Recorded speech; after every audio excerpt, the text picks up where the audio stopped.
What's going on, guys, and welcome back. TJ the Big Sports Guy here. Do me a favor and subscribe to the channel. I was looking the other day and 86% of you that are watching this right now are not subscribed, so if you haven't done so, please do that. Today we are going to jump into another product that Panini has decided to ruin for collectors. We're going to go ahead and take a look at this, so bear with me. We're going to jump on in as Panini tries to destroy the hobby that we all love. All right, does anybody remember these? These right here are downtown football cards. They are one of, if not the most sought after collectible cards when it comes to the sport of football that is out there. They are made by Panini, and I am going to tell you exactly why Panini has done everything in their power to absolutely ruin these cards for sports card collectors. All right, so this right here is a Costco exclusive, the 2024 Donruss NFL football card bundle. And as you can see, this comes with 8 packs and one gigantic pack right in the center. Every single one of these has an oversized 5x7 downtown card in these packs, which I think is absolutely ridiculous, and it is killing the downtown market. It is absolutely obliterating the downtown market. Now, in addition to this one downtown that you get that's guaranteed, that's an oversized card, it also seems like from watching people open this, people are pulling one and even in some cases 2 downtowns, regular sized downtowns from the 8 packs that are in here.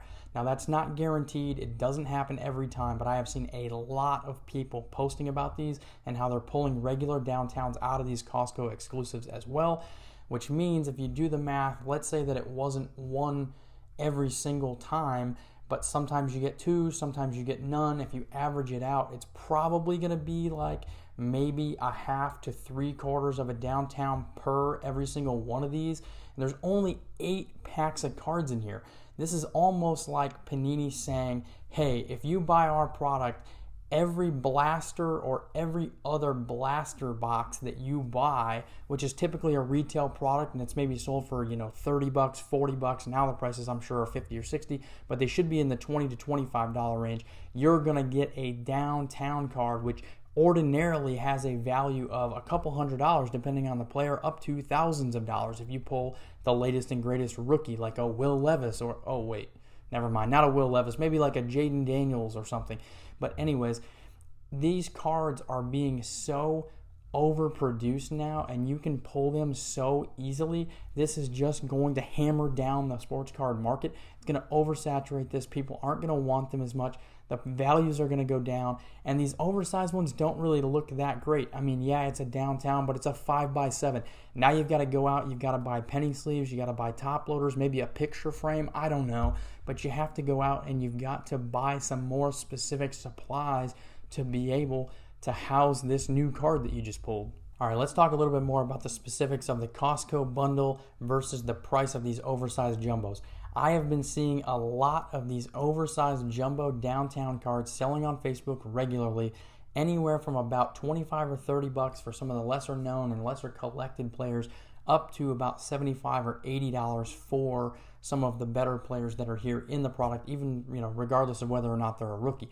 So you're buying this, if you can find it in the wild, for $52.99, and you're almost guaranteed to get at least 50% of your money back, maybe more, right? Maybe 100% of your money back for any one of these jumbo downtowns.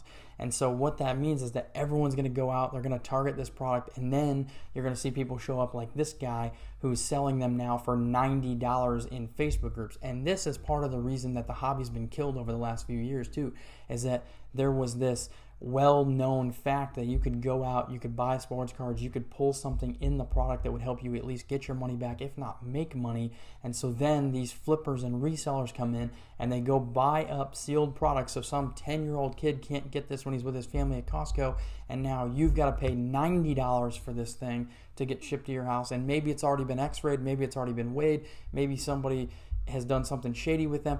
I don't know, but all I'm saying is if I can buy it for $52.99, that's a decent deal because I'm maybe going to get my money back, maybe not, but it's a fun product to rip. And now it's being ruined because people are coming in and they're buying them and they're selling them for twice as much, knowing that there's a guaranteed oversized downtown where some people could pull one of the better ones and then sell it, and they can still almost get their money back for the $90 that they're paying. So you're enabling people to come in specifically for the purpose of reselling and flipping these sealed products, and it's absolutely devastating the sports card collectible market. It is killing it 100%.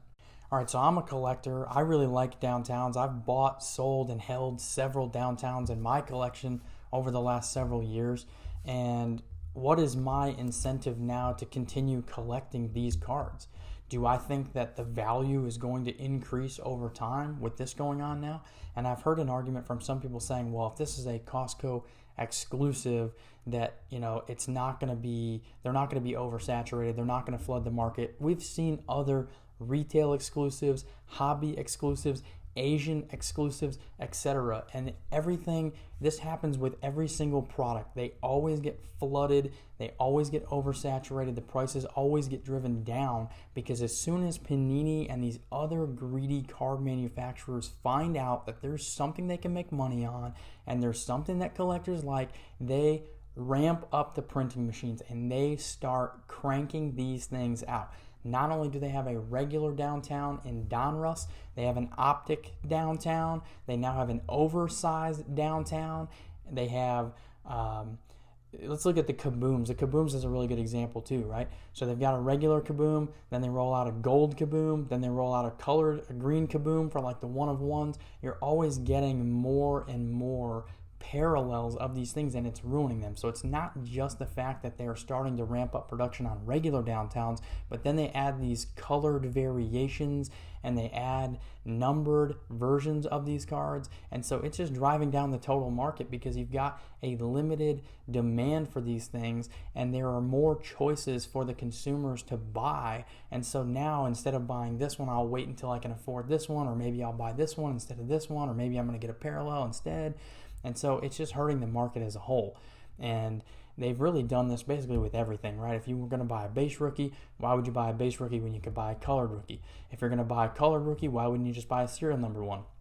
If I'm going to buy one numbered to $3.99, why wouldn't I buy $1.99 and $59 and whatever else number they can come up with? So it's just driving this down. And it takes me back to an argument that I think was made a couple of years ago by Sports Card Investor and his little group of minions that he's got running around working for him.